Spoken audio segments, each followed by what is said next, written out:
ल अत्यन्त रमाइलो यात्रा है। हजुर हामी यो करिब सिक्किमको बसाइमा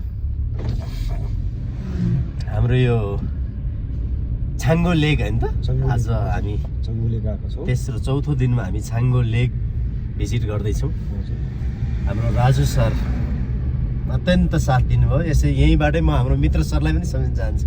अनि त्यसपछि हजुरको भाइ होइन त हाम्रो सन्तोष सर, सन्तोष हजुर उहाँलाई पनि धेरै मिस गरेको छु। फोनमा कुरा भयो, भेट भएको छैन। अत्यन्त रमाइलो। यो करिब 12,400 फिट हाइटमा म अहिले ड्राइभ गरिरहेको छु अनि अत्यन्त रमाइलो ठाउँ रहेछ। हामी याक पनि चढ्यौँ होइन त। हजुर याक चढ्यौँ। अनि अब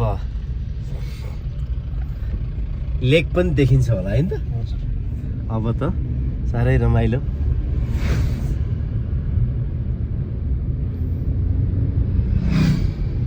अत्यन्त रमाइलो यात्रा भइरहेछ।